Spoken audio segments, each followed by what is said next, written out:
Welcome back students. बेटा आज एक टॉपिक है chapter number 6 molecular basis of inheritance का, and the topic is regulation of gene expression. Boards में इससे रिलेटेड कई टाइप के क्वेश्चन पूछे जाते हैं।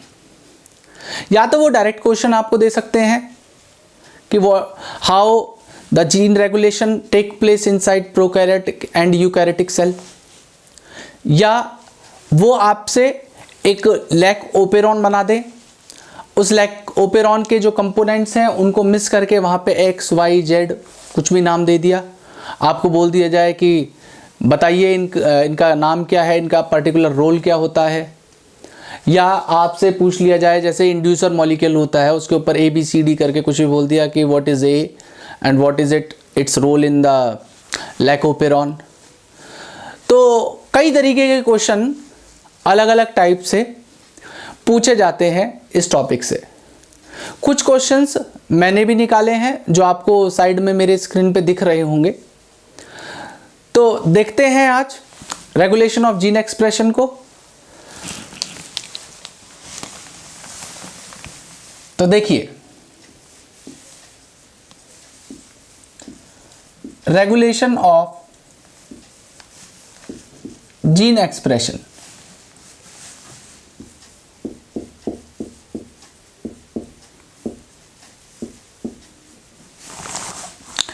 देखिए,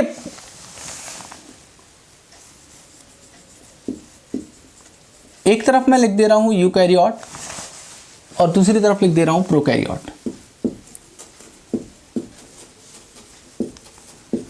तो इन दोनों के बीच में इस रेगुलेशन को डिफरेंशिएट करने से पहले आपको यह जान लेना चाहिए कि इसका मतलब क्या है।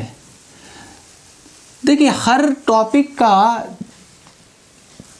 जो एक्सप्लेनेशन है वो उसके नाम में छुपा हुआ है।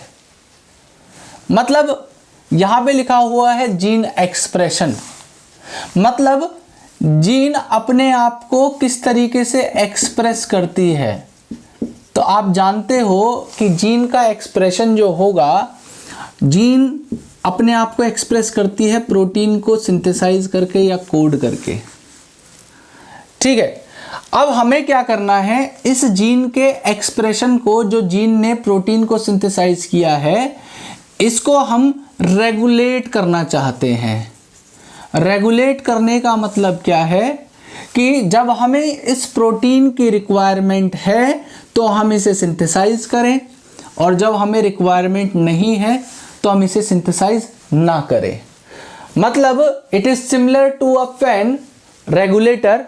जैसे आप अपने फैन की स्पीड बढ़ाना चाहते हो तो रेगुलेटर की स्पीड को बढ़ा देते हो तो फैन की स्पीड बढ़ जाएगी। आप स्पीड को कम कर दोगे तो फैन की स्पीड कम हो जाएगी। आ रही है बात समझ में? इसी तरीके से जीन एक्सप्रेशन को आप ज्यादा करना चाहते हो, जीन के एक्सप्रेशन को आप ज्यादा करना चाहते हो तो क्या होगा, और अगर आप कम करना चाहते हो तो क्या होगा। तो यहां पे हमें पहले डिफरेंशिएट करना है प्रोकैरियोट और यूकैरियोट्स के बीच में। तो देखिए, जो हमारे यूकैरियोट्स हैं वो कॉम्प्लेक्स ऑर्गेनिज्म हैं, उनके पास अबंडेंट एनर्जी है। तो अगर उनकी जीन बेसल लेवल पे भी कोई प्रोटीन को सिंथेसाइज कर रही हो तो भी कोई फर्क नहीं पड़ेगा, क्योंकि उनके पास कॉम्प्लेक्स मशीनरी है, अच्छी खासी एनर्जी स्टोरेजेस हैं।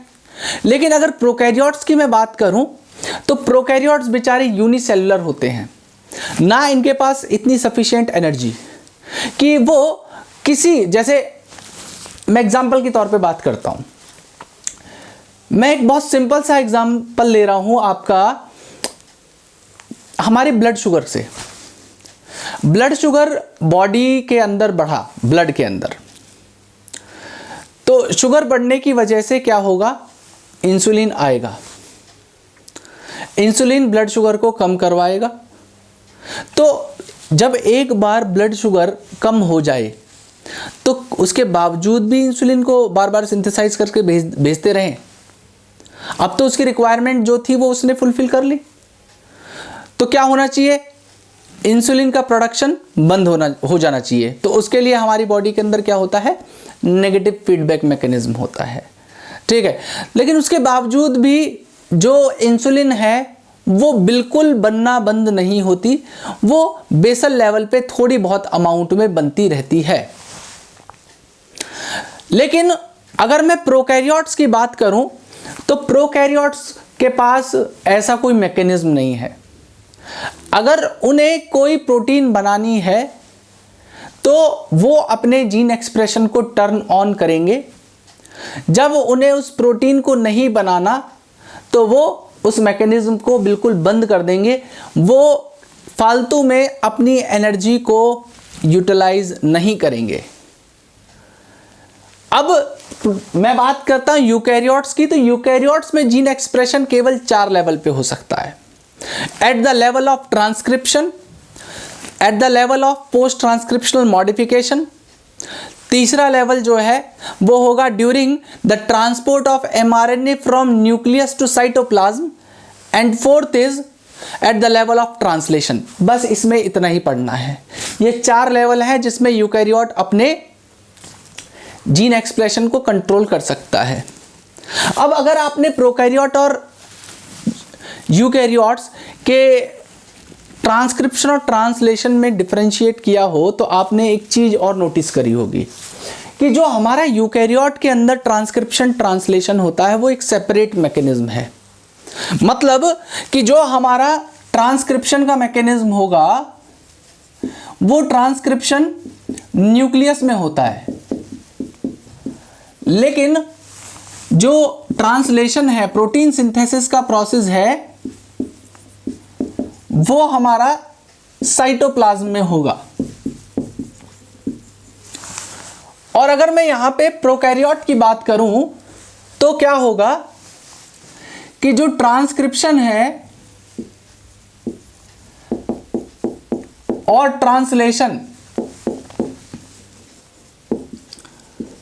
ये दोनों कपल्ड प्रोसेस होते हैं। यहां पे ये एक सेपरेट प्रोसेस थे, सेपरेटली ट्रांसक्रिप्शन न्यूक्लियस में हो रहा था, ट्रांसलेशन साइटोप्लाज्म में हो रहा था। लेकिन प्रोकैरियोट के अंदर न्यूक्लियस तो होगा नहीं, क्योंकि उनके पास न्यूक्लियर मेम्ब्रेन नहीं होती।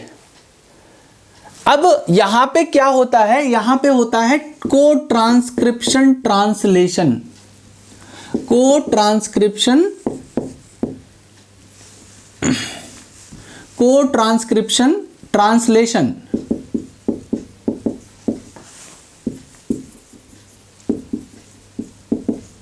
मतलब कि ट्रांसक्रिप्शन और ट्रांसलेशन एक कपल्ड प्रोसेस है, means the both process happen simultaneously. मतलब कैसे कि यहां पे एक डबल स्ट्रैंडेड डीएनए है, उससे एक एमआरएनए इस डायरेक्शन में तैयार होता हुआ जा रहा है।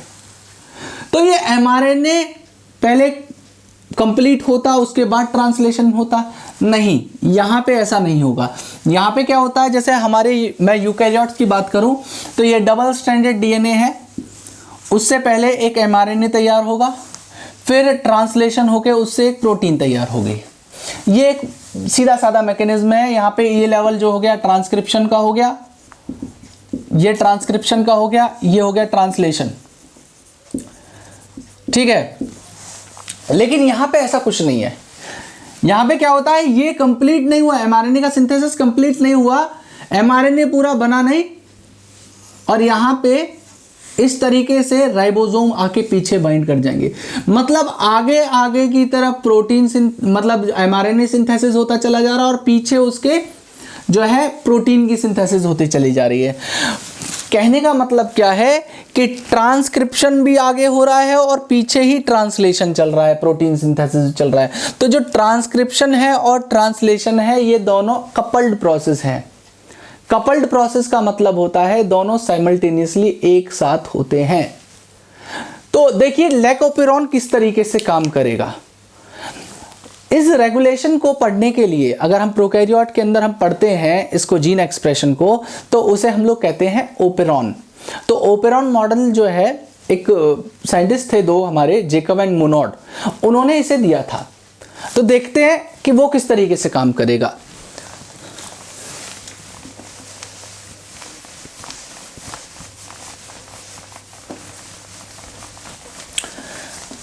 देखिए इसे स्टार्ट करने से पहले टॉपिक को मैं छोटी सी एक स्टोरी है जो इसी से रिलेटेड है वो मैं बताना चाहूँगा और आप उसे ध्यान से सुनेंगे। देखिए स्टोरी कुछ इस तरीके से है कि एक बैक्टीरिया है, प्रोकैरियोट की बात कर रहा हूं ना मैं, तो एक प्रोकैरियोटिक बैक्टीरिया का नाम ले रहा हूं, for example E coli, Escherichia coli. अब ये जो बैक्टीरिया है ये एक बैक्टीरिया बना दिया बड़ा सा, मतलब समझाने के लिए आप ये समझिए।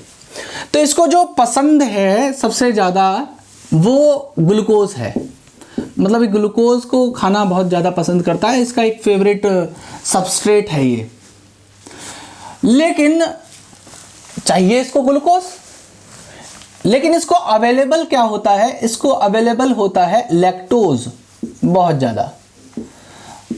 अब क्या होगा, चाहिए था इसको क्या, ग्लूकोज, लेकिन अवेलेबल क्या है, लैक्टोज। तो ये क्या करता है, जो इकोलाई है वो इस लैक्टोज को ही मतलब अपटेक करके इसी से ग्लूकोज बनाएगा, ग्लूकोज क्योंकि अवेलेबल नहीं है। लेकिन दिक्कत ये है कि इस लैक्टोज को अगर ये अंदर लेना चाहे तो इसकी सेल वॉल को एटलीस्ट परमेबल होना चाहिए, इसकी जो मेम्ब्रेन की परमेबिलिटी है वो इतनी होनी चाहिए कि वो एक लैक्टोज मॉलिक्यूल को अंदर ले पाए। तो इसके लिए ये एक एंजाइम सिंथेसाइज करता है, जिस एंजाइम का नाम होता है, पहले नंबर पे लिख रहा हूं, परमिएज। क्या नाम है, परमिएज। परमिएज क्या करता है, इसकी मेम्ब्रेन की जो परमिएबिलिटी है उसको बढ़ा देता है और ये जो लैक्टोज है ये अंदर पहुंच जाएगा। अब लैक्टोज आ गया, लेकिन लैक्टोज से तो इसका काम चलने नहीं वाला, इसको चाहिए क्या, ग्लूकोज। तो ये लैक्टोज को ब्रेक डाउन करता है इनटू ग्लूकोज एंड गैलेक्टोज, क्योंकि आप जानते हो लैक्टोज एक डाइसैकेराइड है, इसमें दो अलग अलग चीजें मिलके एक साथ एक लैक्टोज की यूनिट को बनाती है। लेकिन यहाँ पे ग्लूकोज और गैलेक्टोज के अंदर इसे ब्रेक डाउन करना है तो इसको एंजाइम की भी रिक्वायरमेंट होगी। तो एक एंजाइम की रिक्वायरमेंट होती है, इसको कहते हैं हम लोग beta galactosidase. It is known as beta galactosidase. अब ये जो बीटा गैलेक्टोसाइडेज है ये क्या करेगा, ग्लूकोज और गैलेक्टोज को अलग अलग कर देगा। पहले नंबर पे आया था क्या हमारा, परमिएज, और दूसरे नंबर पे आ गया हमारा क्या, बीटा गैलेक्टोसाइडेज। अब एक एंजाइम और है जो आपकी किताब में दिया हुआ है, उस एंजाइम का नाम है ट्रांस एसिटाइलेज। अब जो ट्रांस एसिटाइलेज है उसका फंक्शन गिवन नहीं है, लेकिन यहाँ पे माना जाता है कि जो गैलेक्टोज है उसकी टॉक्सिसिटी को कम करने के लिए ट्रांस एसिटाइलेज होता है। तो यहाँ पे तीसरा एंजाइम आपको याद नहीं करना, उसका नाम बस आपको याद रखना है, जिसे कहते हैं हम लोग ट्रांस एसिटाइलेज। ये तीसरे नंबर का एंजाइम है। ये तीन एंजाइम आपको याद रखने हैं, ठीक है, परमिएज, बीटा गैलेक्टोसाइडेज और ट्रांस एसिटाइलेज। यहां तक की स्टोरी आपको समझ में आ गई होगी। अगर आपको ये स्टोरी समझ में आ गई तो लैकोपेरॉन एक बारी में समझ में आ जाएगा। देखिएगा क्या,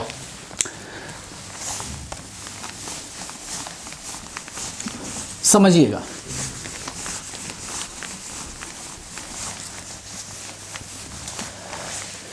एक मैं सिंपली एक ओपेरॉन आपके सामने तैयार कर रहा हूं, ठीक है। I am starting operon model.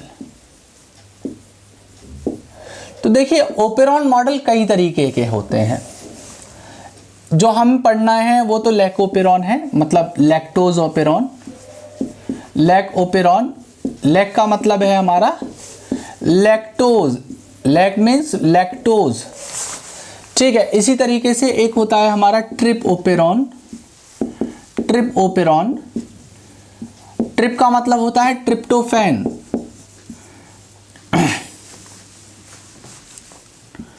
Tryptophan operon. और तीसरे तरीके का ओपेरॉन है हमारा, जिसे कहते हैं हम लोग हिस ओपेरॉन। हिस ओपेरॉन, इसका मतलब होता है हिस्टिडीन ओपेरॉन। देखिए जो हिस्टिडीन ओपेरॉन है या जो ट्रिप्टोफैन ओपेरॉन है, इन दोनों को हमें यहाँ पे नहीं पढ़ना, इन्हें फिलहाल अभी नहीं पढ़ना। हमें जो अभी फिलहाल पढ़ना है एनसीईआरटी और बोर्ड के लिए, वो है लैक्टोज ओपेरॉन। ठीक है, दैट इज लैक्टोज ओपेरॉन। अब ये जो ओपेरॉन मॉडल है, इसे दिया किसने था? तो मैंने आपको पहले भी नाम बताया था, उनका नाम था जेकब एंड मोनोड। इन दोनों ने ओपेरॉन मॉडल दिया था। अब लैक ओपेरॉन जो है उसको आप कैसे समझेंगे? तो देखिए ओपेरॉन कुछ नहीं है, आप दो पैरेलली लाइन ऐसे खींचिए और एक इस तरीके का स्ट्रक्चर तैयार कीजिए। यहां पे कुछ पार्ट्स को मैं सेग्रीगेट कर रहा हूं और समझा भी दूंगा आपको। तो सबसे पहले यहां पे मैं बना रहा हूं पी यहां पे प्रमोटर को कह रहे हैं। दूसरा पार्ट मैं लिख रहा हूं ओ का मतलब है ऑपरेटर। एक है हमारा आई का मतलब है रेगुलेटरी जीन। यहां पे कंफ्यूज करते हैं बच्चे, इस पॉइंट पे कंफ्यूज मत करिएगा। आई का मतलब इंड्यूसर नहीं, क्या है? Regulatory gene. ठीक है, बुक्स में ऐसा दे रखा है, एक प्रमोटर और इन्होंने बना रखा है। ठीक है, आप बनाना चाहते हो तो बना लीजिएगा, नहीं बनाना है तो मत बनाइएगा। आपको बस ये 3 स्ट्रक्चरल चीजें याद रखनी होंगी। एक है आपका Z, दूसरा Y और तीसरा A। ये तीनों हमारी स्ट्रक्चरल जीन्स हैं। यहां पे दीज 3 आर स्ट्रक्चरल जीन्स। अब ये जो स्ट्रक्चरल जीन है, इनमें से जो Z है वो बनाती है बीटा गैलेक्टोसाइडेज को, Y बनाती है परमिएज, और जो A है it code for transacetylase. और यहां पे इनको भी लेबल कर देते हैं। P का मतलब है प्रमोटर, O का मतलब है ऑपरेटर और I का मतलब है रेगुलेटरी जीन। ठीक है, तो देखिए यहां पे मैंने 2 कंडीशंस ली हुई हैं। एक में लिखा हुआ है लैक्टोज एब्सेंट और दूसरी वाली में लिया हुआ है लैक्टोज प्रेजेंट। तो एक सीधी सी बात बताइए, जब लैक्टोज एब्सेंट है तो ना तो उसको लैक्टोज को इसे लेने की ज़रूरत है, अपटेक करने की ज़रूरत है, ना ही उस लैक्टोज को अब ब्रेक डाउन करने की बीटा गैलेक्टोसाइडेज एंजाइम की ज़रूरत है। तो ना परमिएज की ज़रूरत, ना बीटा गैलेक्टोसाइडेज की ज़रूरत। और जब लैक्टोज आएगा ही नहीं, गैलेक्टोज बनेगा नहीं, तो टॉक्सिसिटी किस तरीके से होगी? तो हमें ना ट्रांस एसिटाइलेज की ज़रूरत। तो हमें तीनों में से किसी एंजाइम की रिक्वायरमेंट नहीं है। तो यहाँ पे जब एंजाइम की रिक्वायरमेंट नहीं है तो ओपेरॉन क्या होगा? स्विच ऑफ हो जाएगा। अब स्विच ऑफ किस तरीके से होगा तो देखिएगा, यहाँ पे मैं ओपेरॉन को फिर से आपके सामने बना रहा हूँ। तो यहाँ पे उन पार्ट्स को पहले देख लेते हैं कौन कौन से हमने समझे थे। तो मैंने आपको सबसे पहले एक प्रमोटर बताया था P, फिर बताया था रेगुलेटरी जीन I, फिर बताया था ऑपरेटर दैट इज O। उसके बाद अगर आप प्रमोटर दोबारा लगाना चाहते हो तो लगा सकते हो, और नहीं लगाना चाहते तो मत लगाइए। Z, Y और A, ये 3 स्ट्रक्चरल जीन हो गए हमारी। तो यहाँ पे जब लैक्टोज एब्सेंट है तो उस कंडीशन में क्या होगा? ये जो I है ये बनाएगा एक repressor mRNA। This is what? A repressor mRNA। और ये जो mRNA है ये ट्रांसक्रिप्शन करके बना, तो आगे चल के ये क्या करेगा? एक रिप्रेसर नाम के मॉलिक्यूल को बनाएगा, या इसे आप प्रोटीन भी कह सकते हो। और ये जो रिप्रेसर है it will go and bind to the site of operator. ये ऑपरेटर पे जाके बाइंड कर जाएगा। अब ऑपरेटर पे बाइंड करके क्या करेगा? ये जो हमारा यहाँ से सपोज आरएनए पॉलीमरेज आ रहा है इस डायरेक्शन में, फॉर एग्जांपल जो आरएनए पॉलीमरेज है वो क्या कर रहा है? वो इस डायरेक्शन में बढ़ रहा है। तो जो आरएनए पॉलीमरेज इस डायरेक्शन में बढ़ेगा तो उससे क्या होगा कि यहाँ पे जो ये रिप्रेसर था ये इसको यहीं पे रोक देगा। तो ये जो स्ट्रक्चरल जीन इतना पार्ट था ये ट्रांसक्रिप्शन करता पहले, फिर ट्रांसलेशन करता, तो हमारी बीटा गैलेक्टोसाइडेज, परमिएज और ट्रांसएसिटाइलेज बनती। लेकिन यहाँ पे ऐसा कुछ नहीं हुआ, क्योंकि ये आगे बढ़ नहीं पाएगा, यहीं पे आके स्टॉप हो जाएगा। तो जो ZYA जीन है ये भी अपने आप को एक्सप्रेस नहीं कर पाएंगी और यहाँ पे किसी भी चीज का सिंथेसिस नहीं होगा। तो ऐसी कंडीशन को हम लोग कहते हैं स्विच ऑफ कंडीशन। क्या कहते हैं? Switch off condition. और यहाँ पे जब लैक्टोज प्रेजेंट है तो उस कंडीशन में क्या होगा? उस कंडीशन में देखिए, यहाँ पे फिर से मैं ओपेरॉन को बना रहा हूं, फिर से ओपेरॉन मॉडल बना रहा हूं।